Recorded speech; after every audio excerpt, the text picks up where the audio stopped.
imagine, you're a German officer, right? Yeah. World War II, captured. Yeah. You're thinking, okay, here comes the bleak POW camp. Yeah. But instead, Well, they send you to this, like, luxurious estate, right. gourmet meals, fine liquor, Oh, yeah. even, like, trips to the theater. Yeah, yeah. This was the reality. It really was. For some high-ranking German officers at a place called Trent Park, Huh. it sounds more like, a vacation than imprisonment, right? Yeah, and that's exactly what the British wanted them to think. It was all part of a carefully crafted illusion. A tactic, basically. Absolutely, yeah. The British, they knew that a relaxed and comfortable atmosphere, it could actually be a really powerful tool for gathering intelligence. Okay, so for this deep dive, we're looking at an academic paper. It's by Gabriel Moya. Okay. He's a retired lieutenant colonel, Mm-hmm. and he's doing a lot of research on history and intelligence. And he digs deep into this whole story of how the British turned Trent Park, this like idyllic setting, into this crucial intelligence hub. Right. So first, what can you tell us about the location itself? Like, what was Trent Park? So Trent Park, I mean, it wasn't your average POW camp at all. I mean, originally it was this sprawling estate. Yeah. It was 413 acres Yeah. in North London, and it was owned by a Rothschild heir.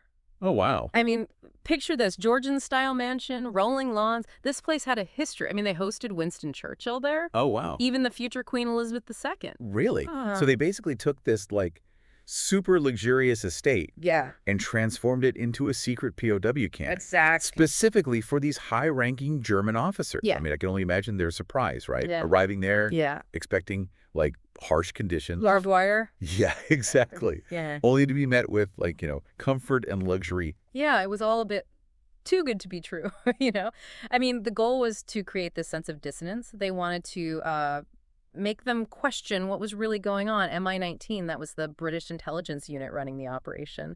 They wanted to lull these officers into this false sense of security. And at the helm of this operation was Colonel Thomas Joseph Kendrick. Right.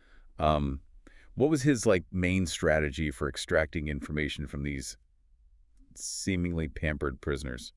Well, he understood something really, really important about people, that when they feel relaxed and comfortable, they're much more likely to just let information slip, especially if they think they're among friends, So, I mean, they went to great lengths to create that kind of atmosphere at Trent Park. So it wasn't just about, like, the accommodations, Yes. right, or the fancy amenities. Right. There was, like, a real psychological strategy at play here. Oh, absolutely, yeah. And it was really, really effective. I mean, they knew that these officers, I mean, they'd seen the horrors of war firsthand. They'd be eager to, talk about their experiences, to brag about, their successes, Yeah. maybe one-up each other a little. I bet. But how did they actually capture these conversations, though? Was it just, like, discreet observation? Well, observation played a part, but the real key was the eavesdropping operation. Okay. This is where it gets really interesting. Yeah. They had hidden microphones all over the mansion. I mean, even in places you wouldn't think of, like flower pots. Wow. They used these RCA type 80AA microphones. They were really sensitive, but also really small. Perfect for hiding. Sneaky. Did they ever use any tactics to, like, steer conversations towards certain topics that they were interested in? They did. They had what they called tattletales. Tattletales. Yeah, these were cooperative prisoners. Some were actually German exiles. And they'd engage in conversations with the officers, subtly guiding them towards topics of intelligence value. Okay. For example, they might casually mention, a new weapon system or bring up a recent battle just to see what the officers would say. So it sounds like a high-stakes game of chess almost, right? Oh, absolutely, yeah. Using psychology and technology, trying to outmaneuver their opponents. And I mean, you got to say, it was incredibly successful. Yeah. In the first year alone, they generated something like 1,533 intelligence reports. Oh, wow. By the end of the war, it was a staggering number. Really? They recorded something like 67,427 conversations, all captured on these acetate discs. That's a lot of data. But was it all just, idle chatter? Or did they find, like, actual valuable intel in those conversations? Oh, they uncovered stuff that had a direct impact on the war, a significant impact. Yeah. I mean, for instance, there was a recording, May 1943, A conversation at Trent Park tipped off the Allies about the development of the V-2 rockets. Wait, so you're telling me a casual conversation between German officers led to the Allies discovering one of Germany's most dangerous secret weapons? It's crazy, right? Yeah. That one conversation, I mean, it was a game changer. The Allies were able to use that information to plan the bombing of Peenemünde.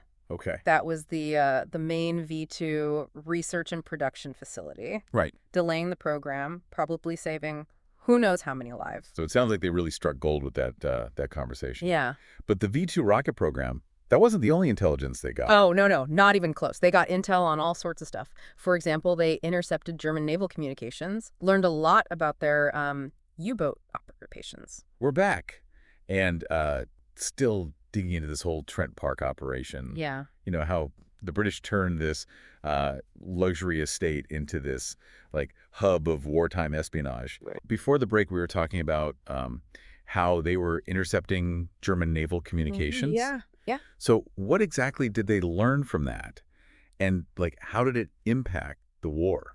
Well, you got to remember, at that time, the Germans, they relied heavily on their U-boats to, disrupt Allied shipping lanes in the Atlantic. These submarines, they were a real menace. I mean, they sank countless merchant vessels, carrying vital supplies to Britain. So breaking into their communication network, that was a top priority for the Allies. So what kind of insights were they able to gain from Trent Park? Oh, Trent Park, it gave them this unique window into the U-boat operations. I mean, they learned how the U-boats operated, how they communicated, even their patrol routes. The conversations revealed details about their tactics, their weaknesses, even their morale. So they weren't just intercepting coded messages. Right. They were listening to the actual conversations. Exactly. Imagine listening in as a U-boat captain boasts about a successful attack or, complains about dwindling supplies. Right. Those seemingly insignificant details, I mean, they could be crucial for Allied intelligence. So they were able to build a comprehensive picture of the whole German U-boat operation. Exactly. Just from eavesdropping on these conversations. Yeah, it's amazing what you can learn when people think nobody's listening. So how do they actually use this information, though? I mean, to counter the U-boat threat? Well, the intelligence from Trent Park, it played a major role in turning the tide in the Battle of the Atlantic. Okay. Allied naval forces, they used the information to anticipate U-boat movements, to develop better anti-submarine tactics, and even target specific U-boats based on their vulnerabilities. So it wasn't just about gathering information, right? Right. It was about turning that into, actionable intelligence. Absolutely. It had to be something they could use. Yeah, to make a real difference. Yeah. Were there any successes they could directly attribute to the intelligence they got from Trent Park? Oh, yeah. There are lots of cases where the information from Trent Park led directly to the sinking of U-boats. Wow. Or the disruption of their operations. I mean, they were able to use the intercepted communications to track down U-boats, to deploy their forces better, even to develop new technologies to counter the German submarines. It's kind of crazy to think that, conversations happening in this fancy mansion in England I know. could have such a huge impact on a battle happening thousands of miles away. Yeah, it's wild, isn't it? It really shows you, though, how interconnected everything was during the war. So we've talked a lot about U-boats Right. and V-2 rockets. Mm-hmm. But were there any other, key discoveries that came out of Trent Park?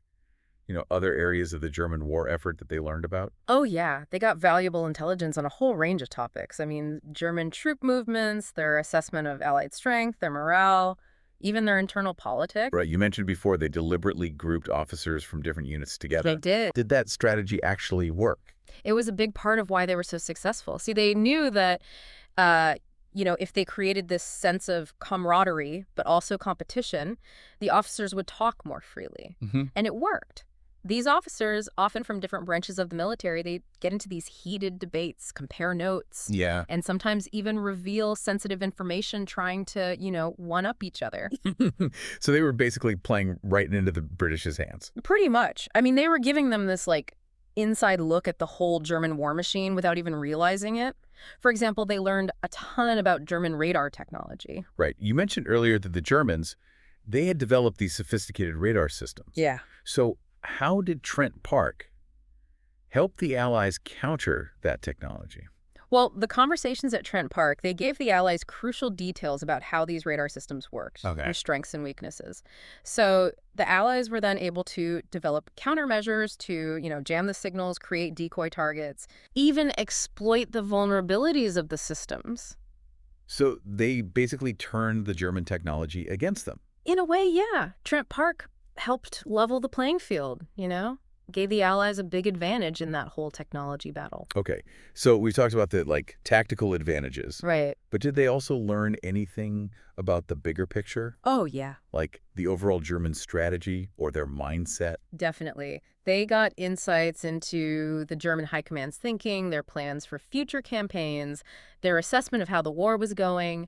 This intelligence was huge for the Allies, helped them anticipate German moves and to develop their own strategic countermeasures. So it wasn't just about winning individual battles. No. It was about understanding the enemy's, long-term goals. Exactly. It was about getting that strategic advantage, not just a tactical one. This has been fascinating. I mean, really getting this look into Trent Park Yeah. and its impact on World War II. But there's one question that I keep thinking about. How did the Germans never figure out what was happening? Were they just totally oblivious to the fact that they were being, monitored? That's a great question, and it's one that has puzzled historians for years. I mean, the British, they went to such great lengths to maintain this, illusion of normalcy at Trent Park. So we're back, wrapping up our deep dive into Trent Park. Yeah. This luxurious estate that became this secret weapon It really was. for British intelligence during World War II. Yeah. You were saying that they went to great lengths to make everything seem normal. Right. So how did they keep the German officers in the dark for so long? It was a whole combination of things. Careful planning, meticulous execution. Yeah. And I think, honestly, a little bit of luck. Yeah. They chose staff who spoke fluent German and trained them to interact with the officers naturally, in a friendly way. So it wasn't just about the material comforts, right? Like the good food and the nice accommodations. Right. They created a whole social environment. You did, yeah. Designed to, make the officers feel safe and secure. Exactly. They encouraged them to do all sorts of things. Recreational activities, social gatherings, even put on plays. They wanted to create the sense that they were honored guests, not prisoners of war. It's amazing, this whole theatrical approach to deception. Yeah. Do the Germans ever suspect anything? Well, there were a few times when officers got suspicious, Uh-huh. but the British were usually able to, smooth things over. They might say the microphones were just part of a security system, Right. or that they were recording for archival purposes. They even spread rumors that the good treatment was because of the abdicated King Edward VIII, Oh, wow. who was, rumored to be sympathetic to the German cause. So they basically created a story that the Germans wanted to believe. Exactly. Played on their vanity, their preconceived notions. It was really masterful psychological manipulation. It's incredible that they were able to keep this up for the whole war. It really is. But as we've seen, the legacy of Trent Park goes way beyond World War II. It does. How did this operation, change intelligence gathering in the long term? Well, Trent Park became a model for intelligence operations all over the world. The idea of using a seemingly normal setting Yeah. to get information, of using psychology, of combining technology with human intelligence. Right.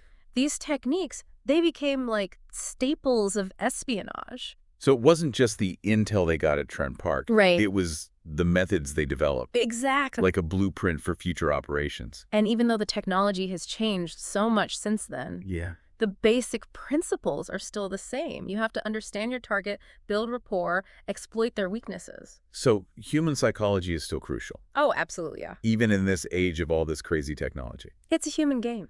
And Trent Park shows how important creativity and adaptability are in intelligence. Yeah. The British, they were willing to think outside the box, try new things, use every opportunity. To get that advantage. Yeah. It's a good reminder that intelligence gathering isn't just about brute force or having the best technology. It's not. No. It's about being smarter than your opponent, knowing their weaknesses, Yeah. and using every tool you have. And sometimes the most effective weapons aren't the ones on a battlefield. Wait, They're the ones in the human mind. I think we've learned a lot today I think so too. about this pretty much unknown chapter Yeah. of World War II history. Yeah. And it's given us a look into this, complex world It is complex. of intelligence gathering. And it's a story that reminds us that, history is full of surprises. Yeah. And even the most normal-looking places can be hiding secrets. So with that thought, we'll wrap up our deep dive into Trent Park. Great talking about it. Until next time, keep exploring, keep questioning, and keep diving deep.